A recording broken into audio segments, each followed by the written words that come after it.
মৃত্যুশিল্পী শুভম ঘোষকে গ্রেফতারের অভিযোগে এবার পথে নামলো শিল্পীরা। শুক্রবার দুপুরে শিলিগুড়ি এয়ারভিউ মোড় থেকে থানা মোড় পর্যন্ত এক সুবিশাল মিছিলের মধ্যে দিয়ে প্রতিবাদ জানানো হয়। প্রসঙ্গত গত 2রা মার্চ শিলিগুড়ি এক প্রসিদ্ধ নৃত্য গোষ্ঠী সোনারতরী মূল নৃত্যশিল্পী শুভম ঘোষের বিরুদ্ধে এক নাবালককে শারীরিক নির্যাতনের অভিযোগ ওঠে। জানা যায় সেই নাবালক তার ছাত্র।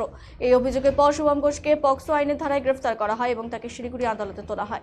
তারপর থেকেই পুলিশি তদন্তে রয়েছে এই পুরো ঘটনা। কিন্তু শুভম ঘোষ এই গ্রেফতারি মেনে নিতে পারেন না অনেকেই। অভিযোগ, শুভম ঘোষকে মিথ্যে মামলায় ফাঁসানো হয়েছে, এমনটাই মনে করেন শুভম ঘোষের শুভাকাঙ্ক্ষীরা।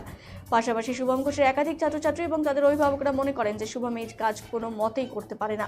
তাদের দাবি, শুভম অনেক ভালো ছেলে, তাকে ফাঁসানো হচ্ছে। এইসবের পরিপ্রেক্ষিতে বেঙ্গল স্টেজ পারফরমেন্স গিল্ডের দ্বারস্থ হন শুভম ঘোষের ছাত্রছাত্রী এবং অভিভাবকরা।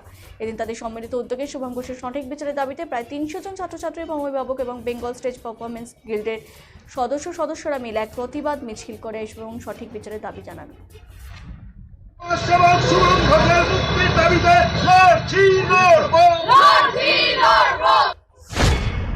এটা আমরা এই জন্যই করছি যে শুভমের পিছনে দেখছেন ওদের 200-250 গার্জেন এবং ছাত্রছাত্রীরা মিলে আমাদের কাছে একটা কমপ্লেন করেছে যে শুভমের সাথে অন্যায় করা হচ্ছে। তো আমাদের ন্যায় ব্যবস্থার প্রতি যথেষ্ট ভরসা আছে। আমরা চাই একটা সুষ্ঠু বিচার হোক এবং কোনো শিল্পী যাতে তার ক্যারিয়ারটা নষ্ট না হয়, তার সাথে যাতে ন্যায় হয়। আমাদের এই আর্জি, এই জন্যই আমরা আজকে রাস্তায় নেমেছি বিএসপিজি সংগঠনের তরফ থেকে। শুভম ঘোষের বিরুদ্ধে অভিযোগ রয়েছে একজন নাবালকের সাথে যৌন হেনস্থা করেছে। আপনারা বলছেন যে আপনাদের পোস্টারে লেখা রয়েছে যে সেটা মিথ্যে মামলা। না, আমরা মিথ্যে বলছি না, আমরা এটাই বলছি যে দেখুন, আমি একটা কথা বলি, আমরা একটা সংগঠন, আমাদের কাজ শিল্পীদের দুঃখে ওনাদের পাশে থাকা, সব রকমভাবে সাপোর্ট করা। এই যে আমাদের পিছনে র্যালিটায় দেখবেন একই সাথে রয়েছে 300 স্টুডেন্ট বলছে শুভম এটা করতে পারে না, একজন বলছে শুভম এটা করেছে। এক একজন ওর কাছে 5 বছর 7 বছর ধরে ডান্স শিখছে। তো এদের বিশ্বাসে এবং আমরা আমাদের সংগঠনের তরফ থেকে 100 জায়গায় গিয়ে তদন্ত করেছি, আমরা আমাদের মতো করে জানার চেষ্টা করেছি।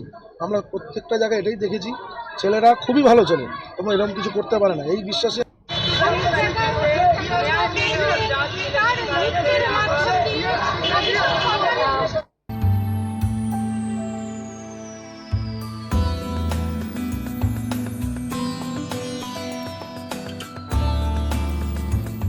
Hotel Poddar residency, RRN road, Canara ব্যাংকের বিপরীতে, কোচবিহার।